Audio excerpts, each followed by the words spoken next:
Agaseke k'amakuru mu karere ngapfunduriye muri Kongo Kinshasa. Perezida wa Kongo Kinshasa bwana Felix Antoine Tshisekedi aracyatsimbaraye guhindura itegeko nshinga ko ari nubwo batavuga rimwe nawe ubu mushinga bawuvumira ku gahera. Ikinyamakuru cy'Impulse ni kubwo uyu mutegetsi wa Kinshasa yasuraga abaturage mu ntara Kananga, hari bamwe baranguriye amajwi bakavuga ko bashaka ko itegeko nshinga rihinduka. Uyu mukuru w'igihugu nawe yashubije yombaga ko niba bashaka ko itegeko nshinga rivugururwa bizakorwa nta uzabitambika imbere ngo abakome mu nkokora. Bwanafashe nk'uko abaturage mu mbyinire yabwiye abo baturage ko bagiye gushyiraho itsinda rizasuzuma itegeko nshinga rya 2005 rigatanga ibitekerezo by'impinduka bifuzamo.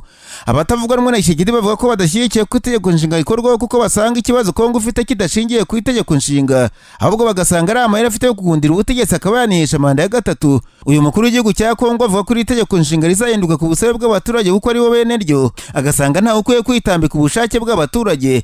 Mu ijambo ryifuriza abanyagihugu umunsi wa Noheli n'umwaka mushya muhire, Perezida Tshisekedi wari kumwe na madame yasabye abanyekongo gukomeza kurwanira igihugu, guhanira amahoro, ubufatanye no kurwana ku busugire bw'igihugu. Perezida wa Kongo Kinshasa avuga ko itegeko nshinga ry'icyo gihugu rikwiye kuvugururwa kuko araho rifite intege nkeya. Muri zimwe mu mpamvu yatanze, Tshisekedi yavuze ko habayeho gutinda gushyiraho inzego nyuma y'amatora aherutse, ndetse ko hari intege nkeya muri manda ya ba guverineri b'intara. Tshisekedi yavuze ko hakenewe itegeko nshinga rijyanye n'uko ibintu bimeze mu by'ukuri muri Kongo kandi ryanditswe n'abanyekongo. Avuga ko rero kuri ubu ngubu ryandikiwe umuhanga rikanikwa n'abanyamahanga nubwo bamurwanya atari ko babyemera. Abatavuga rumwe n'ubutegetsi bwa Tshisekedi barimo Joseph Kabila yasimbuye ku butegetsi, Martin Fayulu na Moise Katumbi bari mu bari imbere y'abandi basaba abaturage kuzamaganira kuri uyu mugambi bita ko gushimuta itegeko nshinga ry'igihugu mu nyungu z'agatsiko gato kari ku butegetsi. Iki gitekerezo cya Tshisekedi cyo kuvugurura itegeko nshinga harabona ko cyakiriwe nabi kuko igihugu kiri mu ntambara ikaze na M23 mu ntara z'iburasirazuba, cyane ko uyu mutwe umaze kwigarura ibice byinshi mu ntara Kivu amajyaruguru. Uyu mutwe ugaragaza kenshi ko ushaka ibiganiro na leta ya Kongo intambara igahagarara, ariko Kinshasa ntibikozwa.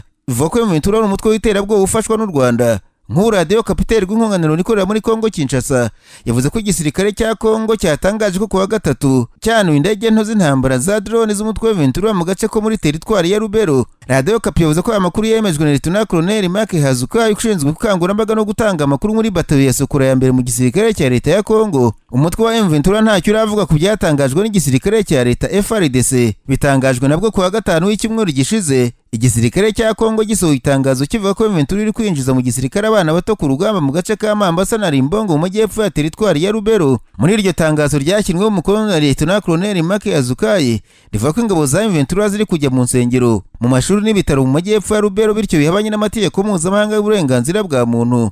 FARDC ishinja umutwe wa M23 gukoresha abasivile mu ntambara mu muce uyu mutwe wafashe. Kugeza ubu ngubu imirwanire irakomeje mu bice bya Rubero mu gihe gitegerejwe ibiganiro by'i Rwanda bitegerejwe nk'igisubizo cy'amahoro arambye mu burasirazuba bwa Kongo.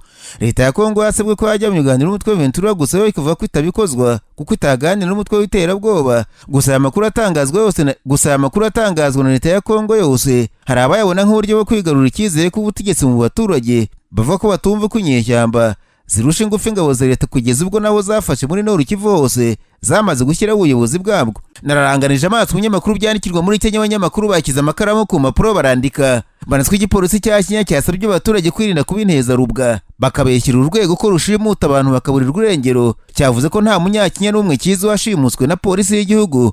Umuyobozi mukuru wa polisi ya Kenya Douglas Kanja yabwiye abanyamakuru ko abaturage bakwiye kureka gusebyira urwego kuko amategeko arugenga nta na hamwe avuga ko bazajya bashimuta abaturage. Ikinyamakuru The Citizen nito cyanditse ko polisi ya Kenya yavuze ko ifata abanyabyaha ikabashyira muri za kasho bakazagiza imbere y'ubucamanza, ariko waba ufite umuntu wabuze akwiye kubivuga inzego zikamushaka, ariko nta ukwiye kuvuga ko babura bose baba batwawe na polisi imiryango itabizi.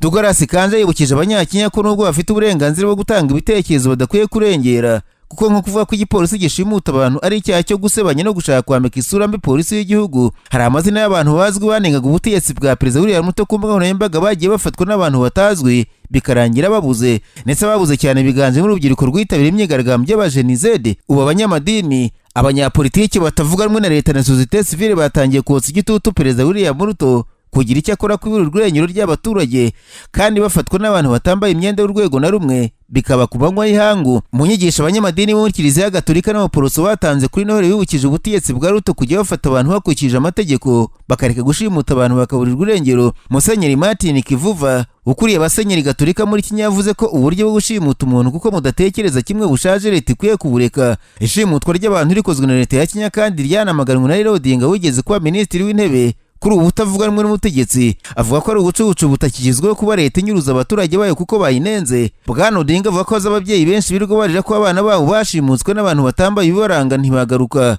Avuga ko ubutegetsi bwa buriya muto bukwiye gucika kuri we ni politiki yise ko iciriritse. Ni inyabiji Burundi abanyamakuru bicaye imbere ya mudasobwa barandika. Banditswe abaturage mu ntara ya Gitega kuri ubu baye umurwa mukuru wa politiki mu Burundi bataka izamuka rikabije ry'ibiciro by'ibiribwa ku masoko hamwe batabashije kurya kuri Noheli kubera amikoro ndetse ngo no kubunani hazaba Nyagasani. Ikinyamakuru SOS Merekensi umunyamakuru wacyo watembereye mu masoko atandukanye mu intara agasanga ibiciro byarazamutse ku buryo budasanzwe mu iki gihe cy'iminsi mikuru. Uyu munyamakuru yavuze ko iseri ry'igitoki cyaguraga amafaranga 20,020 na amafaranga akoreshwa mu Burundi kuri urigura 35. Ikiro cy'amateke cyavuye ku 2,000 kijya kuri 2,400. Ikiro cy'imyumbati cyavuye ku 100 kigura 5. Ibishyimbo nabyo ngo byarazamutse cyane ko byongerewe hagati y'amafaranga 300 kugeza ku 1,000 bitewe n'ubwoko bwabyo. Umuceri nka kimwe mu biribwa biribwa cyane mu mujyi mu Burundi naho ngo warazamutse ariko bitewe n'ubwoko bwawo. Uhingwa mu Burundi wazamutse 1,400 ku kiro kimwe, uwo muri Tanzania uzamuka 1,200 kandi ngo ubwoko ari bumwe bw'imiceri. Inyama zo ngo imiryango myinshi yabaye zivuye kuko ikiro cy'inyama mu Gitega kigura amafaranga y'u Rwanda 3,500. Ikinyamakuru SOS Merekensi ko abaturage baganiriye bavuga ko nta Noheli bariye kuko ibiciro nta upfa kubyigondera. Si ibiribwa byazamutse ku masoko mu Gitega gusa kuko imyenda nabwo ngo hambara uwifashije nubwo ari ku busanzwe ngo hambara uwariye. Urugero dukweto tw'umwana uri hagati y'imyaka 7 na 12 ubu twageze ku 60,000 abaturage bagasanga twarikubye kabiri. Amapantaro y'abagabo y'amakoba yazwi nka jeans nayo ngo yarahenze cyane ku buryo bukomeye yavuye ku 50,000 ajya ku 80,000 by'amarundi, naho amashati ngo yavuye ku 20,000.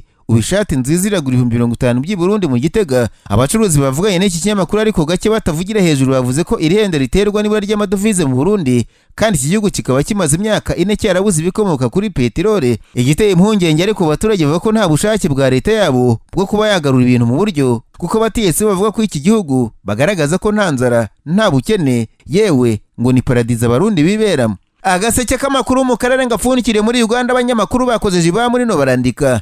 Banditswe musenyeri mu idini ry'abangirikani muri Uganda Samuel Stephen Kazimba Mugaru yasabye abakristo gukunda no kwizerana ababuza umuco wiharaje abanya-Uganda wo gupima uturangamasano tuzi nka ADN ngo abagabo bamenye ko abana bavuka mu ngo zabo ari ababo koko. Uyu musenyeri yavuze ko bene ibyo gushaka gupimisha umwana uretse kuzana urwikekwe mu bashakanye no kutizerana harimo no guteza ihungabana kuri abo bana cyangwa se abagabo basanga batabyara kandi bari basanzwe bafite abana mu ngo. Musenyeri Kazimba yasabye abagabo kumera nka Yosefu uvugwa muri Bibiliya wemeye kurongora umwari Mariya kandi rabizi neza ko twita inda y'umwuka wera, nyamara Yesu yavuga akamurerana urukundo rwuzuye kandi abizi neza ko atari wese. Aha hari mu misabere muri All Saint Cathedral iherutse gutabona Perezida Museveni ahitwa na Kasero. Abagabo benshi muri Uganda amakuru avuga ko bamaze iminsi biyahura abandi bakabafata batarabigeraho nyuma yo gupimisha abana bagasanga se babyara kuko ari umugabo wapimishije abana bane bose asanga ntawe urimo. Uyu musenyeri mu idini ry'Abaporoso yasabye abanya-Uganda kugira umutima ufasha bakita ku bana batagira kirera bari mu mihanda kuko ari wo muhamagaro Imana idushakaho wo kugira urukundo no gufasha abantu nta kurubanura kubayeho.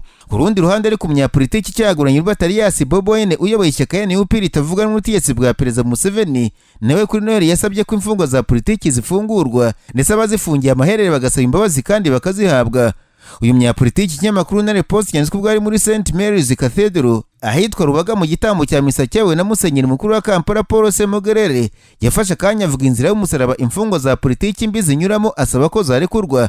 Cyaguranye avuga ko abafunzwe bose nta cyaha kizwi bakoze uretse kuba badashyigikiye politiki yita y'igitugu itegetse Uganda ya Perezida Museveni, asaba ko babasengera bagafungurwa bakareka kubera mu magereza muri iki gihugu. Iri jambo rya cyaguranyirije mu gihe ubutegetsi bwa Perezida Museveni buri ku gitutu cyo gusabwa kurekura abantu bose bafunzwe batagira ibyaha bafashwe kuko ari impirimbanyi za politiki zafunzwe hagamijwe kuzicirikisha gusa. Mu iki gihugu kiri ku gitutu cy'amahanga asaba ko Dr. Kiza Besigye ufunzwe kuva mu kwezi kwa 11 arekurwa kuko banagaragaza ko ashimutiwe muri Kinyakazi mu gufungirwa muri Uganda. Leta ya Uganda imushinja kugambana n'abanyamahanga bamugurishije imbunda ngo kure ubutegetsi bwa Perezida Museveni yafashije kujyaho mu 1986.